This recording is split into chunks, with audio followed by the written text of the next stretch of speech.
Hi Booktube, and welcome to a new video. This is a tag stroke discussion video. It was originated by Scott and Nell over at Gunpowder Fiction and Plot, and this is called the cancel culture tag, and I think it's a really interesting jumpy off point for discussion. And my take on it, I think I'm going to provide a bit of sort of historical context, because it used to be called something else in when I was growing up, and it hasn't, it's a continuation of this whole thing, and a rather misguided one, I feel, but has been exacerbated by social media and the way we communicate and talk, or rather don't talk to each other on social media. So in sort of 1978, you had Rock Against Racism, which was a very, very formative experience for me as a punk rocker and fan of new wave music, whereby the fascists were on the rise in the UK, polling well, and music was used as a cultural weapon to separate youth from fascist ideas, because the music was produced by many bands, particularly in two-tone and reggae, that were fundamentally anti-racist because they were musically and ethically diverse. And the message was, well, if you like our music, how can you be racist? And it was, you can't quantify these things, but the National Front, which was the main fascist party, was on the decline thereafter. It wasn't, as I say, it wasn't only due to factors such as Rock Against Racism. There were sort of internal arguments and stuff that split that party, as there always are. But it sort of lingered on. What it was called in my day was no platforming rather than cancel culture, and it focused on universities where people didn't want to give public platform of a public debate to people with racist views.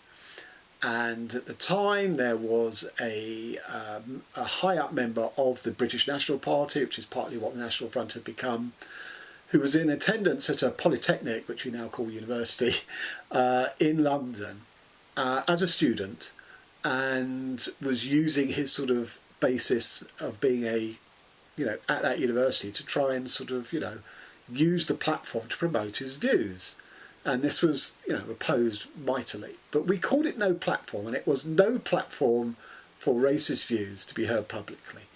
Now, I'm slightly conflicted by that, because on the one hand, I think the best way to defeat arguments is to debate them out properly. And the example I would give is David Irving, who was a Holocaust denier, a historian with some sort of academic credentials. I don't know exactly what, but he certainly published books about Holocaust denial. And he was taken to court by an American academic called Deborah Lipschitz. And you can see it on YouTube. I'll leave a link in the discussion box. And basically, she won the argument. And from that day, David Irving's career is in tatters. He's absolutely disgraced. He was shown to be a bad historian, peddling lies and fake history. And there's no coming back from that. So that's kind of, to me, the ideal, that you have to defeat these arguments through logic, reason and argument. But you also have to acknowledge with certain fascist movements is they maintain this twin track of, on the one hand, the bully boys in boots on the streets who are beating up people because of the colour of their skin, completely sort of criminal and extra legal activity. But they also maintain the second track of a sort of veneer of paying lip service to democracy, and they have a political party and they put up candidates in elections. Now the point is, you could engage the political party debate because they might get on TV programmes or public forums and debates, and you can engage them and you can defeat their arguments. But you can't reason and rationalise with the bully boys who are kicking several lumps of shit out of people on the street. So that is the pause that I have on my ideal that you should be able to just beat them down in argument like Deborah Lipschitz did to David Irving. So let's fast forward from the sort of 1970s and no platforming. It seems to have got confused with two different things being elided into one. On the one hand is call-out culture, where particularly across social media, you point out to usually a celebrity that their tweet is offensive and inappropriate. And I have no problem with that at all. Call-out culture is fine. And yes, if the celebrity is particularly well supported by legions of fans, they may well come back at you, calling them out and cause you a whole load of grief. And maybe we'll get into that later. But the principle of call-out culture, I have no problem with. The problem is when it's also called cancel culture. And this returns to the no platforming thing of the 70s, whereby you are looking to boycott product of people because of their views. You are looking to prevent them having any public platform because of their views. You are looking to cancel them, which is not quite the same as call-out culture. Call-out culture is, I'm putting it out there that this tweet is offensive and inappropriate. Cancelling them is, they have no right to speak, whatever their views. And that returns me to, well, do fascists have a right to air their views, and on what public platforms, and all of that stuff. Now, the problem I have with it is that, first of all, if it's someone like J.K. Rowling, we can't cancel J.K. Rowling. She's too powerful, and we are not denying her freedom of speech, whatever boycotts we have in mind. So that's the first thing. The problem there is when it's people who don't have the power and the access to communications at J.K. Rowling, but they're usually the people who are shut up by people screaming at them quite violently and threateningly. It's sort of counter-cancel culture. So if they raise their heads above the parapet to call somebody out, they are normally sent, fleeing for their lives because of the vitriol and abuse that's held back to them. I don't think boycotts, are one thing or the other. At the end of the day, they're the personal decision of every consumer. And if you were being true to the notion of a boycott, you'd boycott something like 80 to 90% of all the products in the world because they're destroying the planet, they use child labour, the CEO is homophobic, whatever it may be. If we were really doing due diligence on every single enterprise in every single country, we wouldn't be buying anything, consuming anything. So, let's have that out there. That to some extent, boycotting, because it's a public call put over social media, is also a bit of virtue signalling. When you acknowledge that, yeah, I'm signing up to this boycott, you're also sort of patting yourself on the head and wanting approbation from others. And it's a bit hard to split one away from the other. And as I say, I don't think boycotting the likes of J.K. Rowling make any difference at all. And I am against people who have offensive views being denied public platforms. So if someone is invited to give a speech at a university or is invited onto a literary panel, I am against them being cancelled. I think their views ought to be heard and debated and defeated in the same way as Deborah Lipschitz defeated David Irving. And I think it speaks to the poverty of our abilities to argue our cases on the side of right. If we just say, or rather than that, we're just going to say, no, you can't come and talk and express your views. So I suppose I'm sort of fairly to the extreme of the free speech, free expression point of view. As I say, with two caveats though. One, this difficulty of negotiating the no platform for racists and fascists, which I am sort of against. But as I say, how do you can't use just the power of argument and reason to defeat the people who are going around stabbing and kicking and beating up people. They're not interested in debate. So there's that. And the sort of second phase of limitation, and I don't know quite how you enshrine this, and I'm sick of governments always putting it back on the social media corporations, is that people who don't actually have much of a voice that is heard are the ones getting shouted down by the people with the big fan clubs and the big army to call upon. So, I am sort of on the freedom of expression wing, but, I acknowledge there are problems and issues with this. So that's my sort of general overview, that we're confusing call-out culture, which I think is legitimate, with cancel culture, which I think is basically illegitimate. And in terms of when it's cancelling huge super celebrities, it's pointless. It really is pointless, because you're not going to achieve anything. You're not going to dent their income. Further down when you've got people who are not as well established with books and stuff, then yes, you might have an impact on their livelihoods and their income. But then it's this thing of punching up or punching down. Yes, all people need to be called out for their offensiveness, but you need to be bringing about change in the ones who have real influence, the J.K. Rowling level of influence, more than someone who has their debut novel out. Yes, admittedly, you can't let any of this go. You have to call it all out. But cancel culture, I would far rather that the debut novelist who's said some offensive things was put on a literary discussion show or panel and had to defend their position. Let's get the author of American Dirt to defend her sort of cultural appropriation and neo-colonialist of her book. So that's my general position. I'm going to answer the prompts specifically, although in the light of what I've said, these will be brief. So tag people. To generate interesting conversation, try to tag at least one channel who you might think have a different or opposing or more radical opinion to you. Steve Donoghue. And I'm also going to tag Brian, because I think Brian over at Bookish should be very good at this. This is exactly the sort of thing that Brian talks about a lot on his channel, and I think he'd be very, very articulate on it. So as I'm a sort of old white guy, I'm throwing it open to two other old white guys. So 2, what is cancel stroke call out culture? Again, to me, it's a false dichotomy. It's a false elision. They're actually different things, and one I'm in favour of and one I'm far less in favour of. And that's what makes this somewhat of a bogus debate to me, because there really shouldn't be a debate. Anyone has the right to call anybody else out. And I don't think we should be cancelling people on the whole. And I don't think you can cancel the people who really need cancelling. 3, is cancel call-out culture a positive or a negative force in the Booktube, bookstagram, bookish community as a whole? Why do you think this is? I don't know.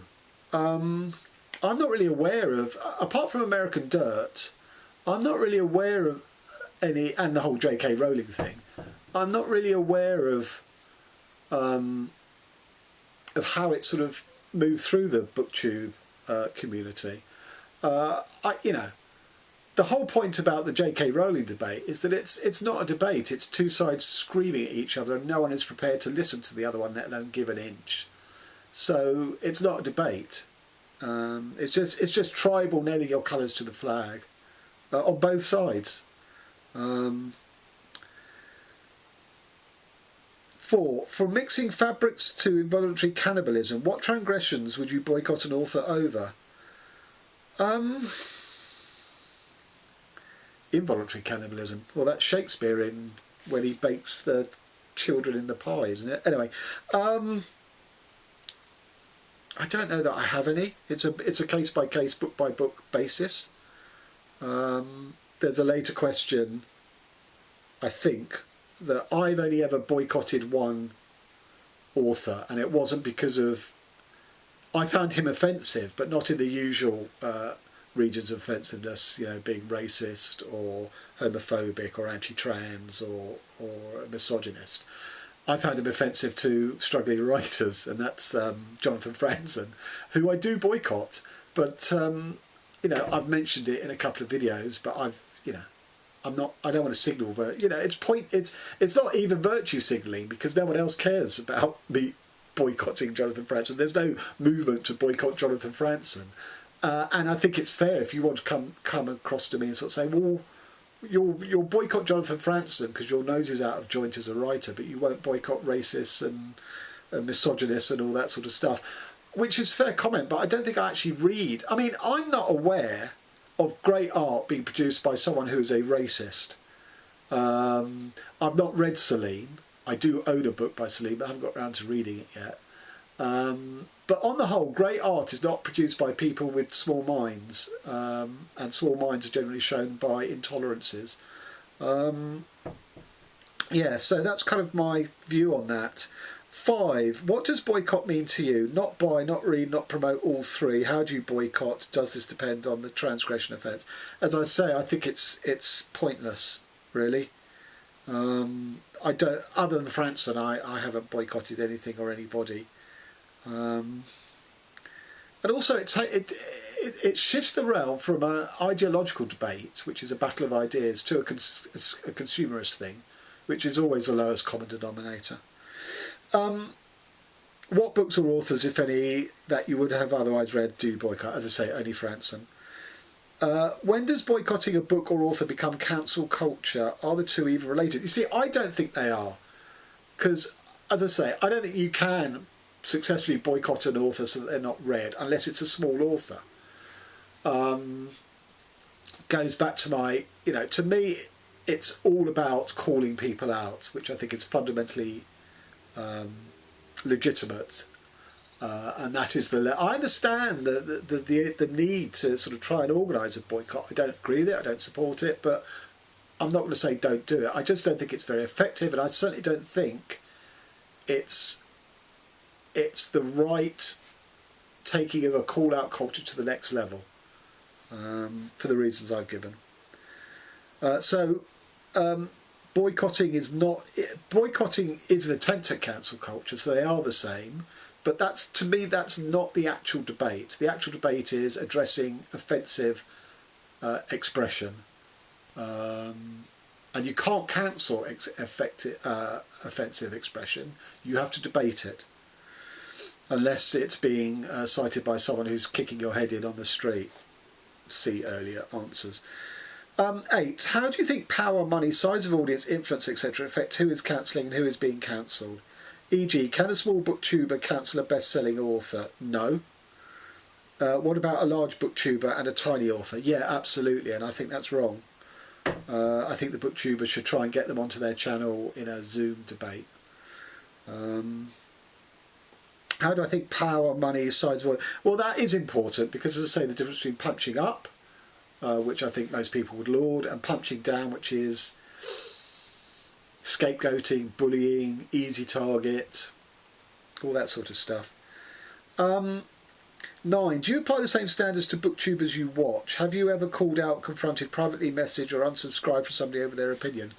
Not that I'm aware of. No.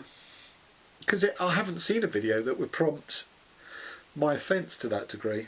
If cancel culture is a destructive force, a constructive force might be to highlight talented authors and excellent books from communities victimised by anybody you boycott. Please highlight some authors and recommend us some books. Okay, here they are. So this is Loat by Shola von Reinhold, which may have actually won the Republic of Consciousness Prize, certainly shortlisted for it. It's on a printing press in the UK called Jacaranda Press, and they had a scheme in 2020 where they were going to publish 20 books by BAME British authors, of which this is one. This is very good and very worthwhile reading. I think Shola von Reinhold is trans. I'm not actually sure. Is there a picture of the author? No, I mean I haven't done my research on it, but the book certainly contains racial and trans themes. Then we have Roya Marsh, Daylight, my favourite collection of poetry this year. Roya Marsh is a person of colour who is a lesbian. What a wonderful collection it is. I mean, if I didn't know who'd written it, it's still a wonderful collection. It's my appreciation of this was not inflected by the identity of the author. It's just superb poetry. Nupaming by Leanne Beta Samoa Sake Simpson. So this is First Nation Canadian. Again, utterly riveting read in its own terms, irrespective of the identity of the author. But you can't get away from that because the book is culturally so very different to the normal type of Western novel. Obviously, we know about the plight of First Nations in both Canada and America itself. In Canada, those awful schools where they took away the children of First Nations to educate them in Christianity, and just the long-lasting generational destructiveness of that. This book is not about that at all. although it is to some extent about clinging on to your native culture in the face of, you know, a sort of white supremacist culture all around you. I would also offer Detransition Baby by Tori Peters, which is not a brilliantly written book, but is an absolutely essential read because it takes you inside the thought processes of trans women in a way that I would never have been exposed to, and therefore it broadens my understanding and I hope my empathy. Absolutely vital reading. As I say, not a great literary book, but the ideas and the expression of states of mind amongst trans women was superbly rendered in that book. So there you have it. I would recommend all of those reads. So thanks to Scott and Nell for this very provocative tag. I hope my contribution of the historical context of it, at least in the terms of Britain, and tracing it back to specifically talk about fascism and the twin track nature of how fascism seeks to work, with this sort of democratic veneer and the anti-democratic boots on the street kind of thing, which is, you know, what the Nazis did in Germany after all. So I hope that was of some interest. I do think, unfortunately, this is a bogus debate because I think there's a misunderstanding. But the problem is, well, first of all, that no one's talking to each other, only shouting at each other. But the problem is social media and the way we communicate with one another has brought this misconception about, I think. And now it does have to be unravelled and unpicked. And actually, it's a waste of our time. We should just be concentrating on calling out offence. But unfortunately, you can't call out something without people coming back at you, without there being consequences. That is the mess we've got ourselves in. Okay, so till next time, thanks very much.